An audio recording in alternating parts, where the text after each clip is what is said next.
যখন ছোট ছিলাম তখন শরৎকালের মেঘ দেখে মনের ভেতর অনেক রকম ছবি কল্পনা করতাম।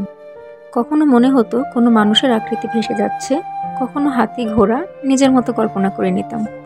মাঝে মাঝে ভাবতাম, মেঘ কি আসলে ধরা যায়, ছোঁয়া যায়, অথবা কাছ থেকে দেখা যায়? সেই মেঘ দেখার সুযোগ যখন হলো তখন কি তা মিস করা উচিত হবে? আসসালামু আলাইকুম, হ্যালো এভরিওয়ান, আমি মিস্টার ব্লগার বেটি চলে এসেছি নতুন আরেকটি ভিডিও নিয়ে। আশা করছি সবাই ভালো আছেন, আমিও সবার দোয়ায় আলহামদুলিল্লাহ অনেক ভালো আছি। কাছে দূরে যেখান থেকে আমার এই ভিডিওটি দেখছেন সবাইকে আবারও ওয়েলকাম জানাচ্ছি আমার ভিডিওতে।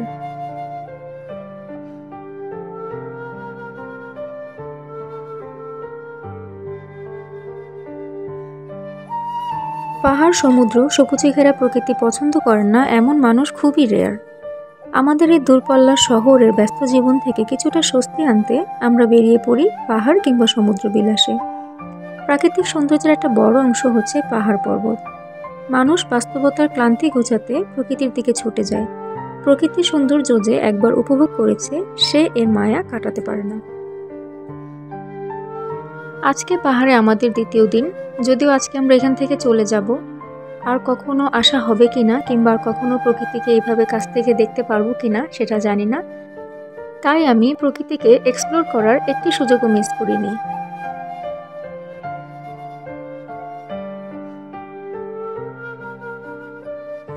যদিও আগের দিন জার্নি করার কারণে অনেক টায়ার্ড ছিলাম, তাছাড়া নতুন জায়গা, সঠিকভাবে ঘুমও হয়নি, তারপরেও আমি খুব ভোরে উঠে গিয়েছিলাম শুধুমাত্র সূর্যোদয় দেখার জন্য। কিন্তু উঠে যে এত সুন্দর একটা সিনারিও দেখতে পাবো সেটা আমার কল্পনার বাইরে ছিল। ঘুম থেকে উঠে বাইরের প্রকৃতি দেখে আমার মনে হচ্ছিল আমি মনে হয় কোনো মেঘের রাজ্যে আছি। গতকাল রাতে কি দেখে ঘুমিয়েছি আর সকাল উঠে এটা কি দেখতে পাচ্ছি আমি কোনোভাবেই মেলাতে পারছিলাম না। নিচে শুধু মেঘ আর দুই একটা পাহাড়ের চূড়া ছাড়া আর কিছুই দেখা যাচ্ছিল না। আমি কখনো কল্পনাতেও ভাবতে পারিনি যে মেঘ আমার হাতের নাগালের নিচে থাকবে, আমি উপর থেকে মেঘ দেখতে পাবো। এই জীবনে অনেক কিছুই তো দেখেছি, কিন্তু প্রকৃতিকে কখনো এরকম ভিন্ন রূপে দেখিনি। এটা আমার সম্পূর্ণ একটা ভিন্ন অভিজ্ঞতা ছিল। ছোটবেলা যখন রূপকথার গল্প শুনতাম তখন সেই রাজ্যটাকে নিজের মতো করে কল্পনা করতাম। আমার কাছে মনে হচ্ছিল আমি এমন কোনো রাজ্যে চলে এসেছি, রূপকথার রাজ্য, ভিন্ন একটা পৃথিবী।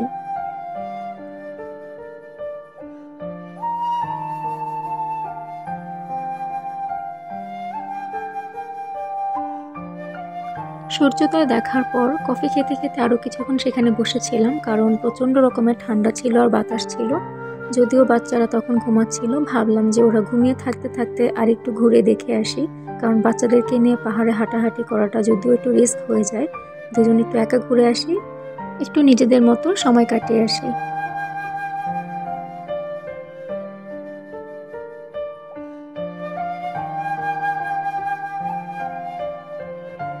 মেঘ আর পাহাড়ের সৌন্দর্য একসাথে উপভোগ করার মতো ভালো লাগা, অনুভূতি বা আবেগ দিয়ে প্রকাশ করা যায় না।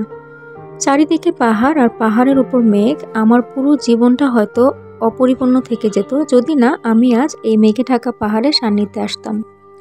জীবনে হয়তো অনেক ভ্রমণ করা হয়, ভ্রমণে অনেক বৈচিত্র্য আসে, ভিন্ন রকম লোকেশন ভিন্ন রকম মুগ্ধতা দিবে। এসবের মাঝেও এমন জায়গা খুঁজে পাওয়া যায় যে জায়গাটা দেখে মনে হয় আসলেই ভ্রমণ করে জীবনে ভিন্ন কিছু পেয়েছি, যা এক সময় জীবনের জন্য গল্পের টপিক হয়ে থাকবে। তো আমরা দুজন হাঁটতে হাঁটতে অনেক দূর চলে গিয়েছিলাম। স্থানীয় একজন বলল যে ওই পাশের পাহাড়টা নাকি আরও সুন্দর, ওইখান থেকে লোকেশন আরও সুন্দর দেখায়, কিন্তু মোটামুটি দূরে ছিল। যেহেতু বাচ্চাদেরকে কটেজে ঘুম পাড়িয়ে এসেছিলাম তাই বেশি দূর যাইনি, রিস্ক হয়ে যায় বাচ্চাদেরকে রেখে এত দূর একা একা যাওয়া। তাই আমরা বেশি দূর না গিয়ে ফেরত চলে এসেছি। তবে যতটুকুই দেখেছি ততটুকু আলহামদুলিল্লাহ মনে রাখার মতো ছিল।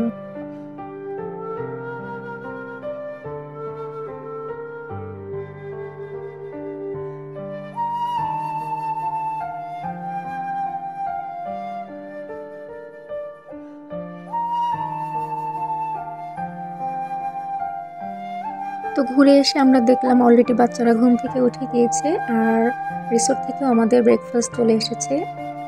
ব্রেকফাস্টে ছিল ডিম খিচুড়ি, আমরা তাড়াতাড়ি খেয়ে দিয়ে সব গোছগাছ করে নিচ্ছি, কারণ আমাদেরকে কিছুক্ষণের মধ্যে চেক আউট করতে হবে, কারণ আমরা এখান থেকে আবার কক্সবাজার যাব। সেখানে ঘোরাঘুরি করে আমরা রাতের বাসে ব্যাক করব।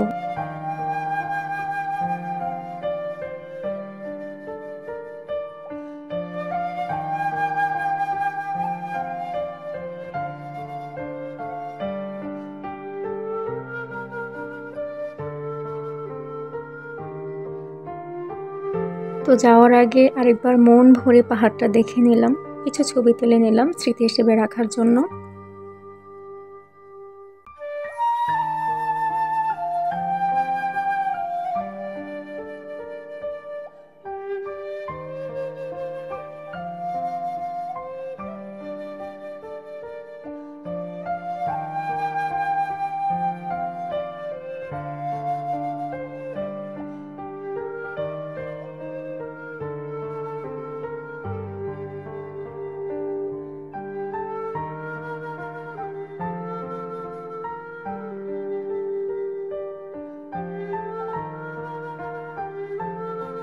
ভেবেছিলাম পাহাড়ে ওঠাটা যেমন কঠিন, নেমে আসাটা হয়তো অনেকটাই সহজ হবে,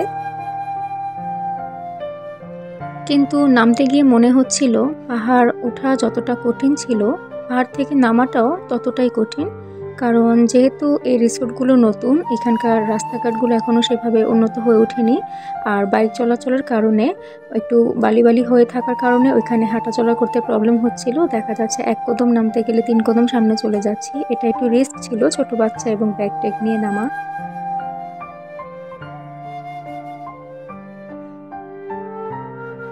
তো আমাদের এই বেহাল দশা দেখে ওখানকার এক স্থানীয় আপু আমাদেরকে হেল্প করেছিল। উনি বলেছিল যে এদিক দিয়ে নামাটা রিস্ক হয়ে যাবে, যেহেতু এদিক দিয়ে বাইক চলাচল করে, রাস্তাটা আসলে অতটা মসৃণ না। তো উনি আমাদেরকে শর্টকাটে পাহাড়ের পিছন দিকে জঙ্গলের রাস্তা দিয়ে নিয়ে এসেছিল। তো যেহেতু আমরা এখানে ভিজিটর, আমরা এখানে ঠিকভাবে কিছুই চিনি না, প্রথম প্রথম একটু ভয় লাগছিল যে আসলে উনি মানে কেমন মানুষ হতে পারে, কিংবা কোন পথে নিয়ে যাচ্ছে, অচেনা জায়গায় একটু ভয় কাজ করলেও আল্লাহর নাম নিয়ে ওনাকে ফলো করতে শুরু করলাম। কিন্তু আলহামদুলিল্লাহ, মানুষকে আসলে প্রথম দেখা জাজ করা উচিত না। উনি অসম্ভব ভালো একজন মানুষ ছিল। উনি আমাদেরকে খুব শর্টকাটে এবং খুব সুন্দর রাস্তা দিয়ে আমাদেরকে পাহাড়ের নিচ পর্যন্ত পৌঁছে দিয়েছিল। আর আসার পথে ওনার কাছে অনেক গল্প শুনলাম পাহাড় সম্পর্কে। উনি এই এলাকার বউ, তো ওনারা এখানে স্থানীয়, কিন্তু ওনাদের ভেতর এই কিছুটা মন খারাপ আছে এই পাহাড়ের ব্যাপারটা নিয়ে। যেমন আগে পাহাড় একটা প্রাকৃতিক একটা রূপ ছিল, কিন্তু এখন বিভিন্ন রিসোর্ট হওয়ার কারণে আর নানান দিক থেকে পর্যটক আসার কারণে দেখা যাচ্ছে যে পাহাড়ে যে সৌন্দর্য ছিল, যে প্রাকৃতিক ভারসাম্য ছিল, সেটা নষ্ট হয়ে আসছে। সেই জন্য তারা একটু মনক্ষুণ্ণ ব্যাপারটা নিয়ে। এটার জন্য আসলে কোনো না কোনোভাবে আমরাই দায়ী। আমরা যেহেতু সেখানে যাব, এক জায়গায় যাব, ঘুরবো, অনুরোধ থাকবে যেন জায়গাগুলোর পরিষ্কার পরিচ্ছন্নতার দিকে আমরা পর্যাপ্ত খেয়াল রাখি, কারণ প্রতিটা কটেজে, প্রতিটা রিসোর্টে পরিষ্কার পরিচ্ছন্নতার দিকটা ওনারা যথেষ্ট সচেতন, এবং প্রতিটা রুমের বাইরে কিন্তু ওনারা বাস্কেট দিয়ে রাখে যাতে আমরা ময়লাগুলো পাহাড়ে না ফেলি। তারপরে কিছু মানুষ আছে যে এই ব্যাপারগুলোতে অসচেতন থাকে, তো তাদের কাছে অনুরোধ থাকবে যেখানে যাবেন সেই পরিবেশটাকে পরিচ্ছন্ন রাখার ব্যাপারে সচেতন থাকবেন। তো আমাদের 2 বাচ্চা নিয়ে এবং ব্যাগ নিয়ে নামতে কিছুটা প্রবলেম হচ্ছিল দেখে সে আপুটা আমার বড় ছেলেকে নিয়েছিল যে তুমি আন্টির সাথে আসো, আমি তোমাকে হেল্প করি। তো উনি খুব যত্ন সহকারে কিন্তু আমার বড় ছেলেকে নিয়ে নেমেছিল, আর ছোট জন ছিল আমার হাজব্যান্ডের কাছে, আর আমার হাতে তো মোবাইল আর ব্যাগ ছিল। যদিও কিছুটা ভয় ভয় নিয়ে আসছিলাম প্রথম দিকে, কিন্তু এই পথটাতে আসার সময় কিন্তু একটা রিয়েল ট্রেকিংয়ের ফিল পাচ্ছিলাম। মনে হচ্ছিল সত্যি সত্যি এখন পাহাড় ট্রেকিংয়ের একটা ব্যাপার ঘটছে আমাদের সাথে।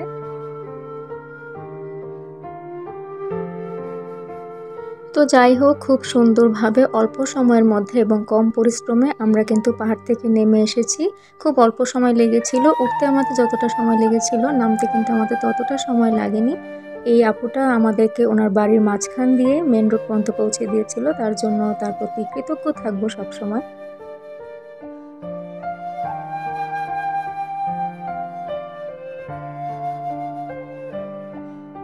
অবশেষে পাহাড়ের সৌন্দর্যকে পিছনে রেখে কিছুটা মন খারাপ নিয়ে আমরা আবার রওনা দিয়েছিলাম কক্সবাজারের দিকে,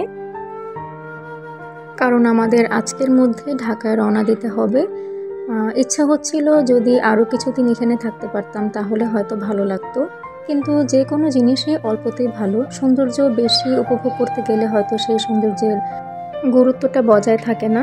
সেক্ষেত্রে ভালো লাগা কিংবা ভালোবাসার জিনিসগুলো অল্পতেই রাখা আমি মনে করি বেটার। একটা অতৃপ্তি থাকলে সেই জিনিসটার প্রতি আকর্ষণ থাকবে, আর যদি পরিপূর্ণতা চলেই আসে, পেয়ে যায়, তাহলে কিন্তু আকর্ষণ চলে যায়। সেই না পাওয়ার কিংবা অতৃপ্তির একটা আকর্ষণ পিছনে রেখেই আমরা চলে যাচ্ছি বান্দরবনকে বিদায় জানিয়ে। সেই অপরিপূর্ণতা থেকে হয়তো আবার আসার একটা তীব্র আকর্ষণ কাজ করবে।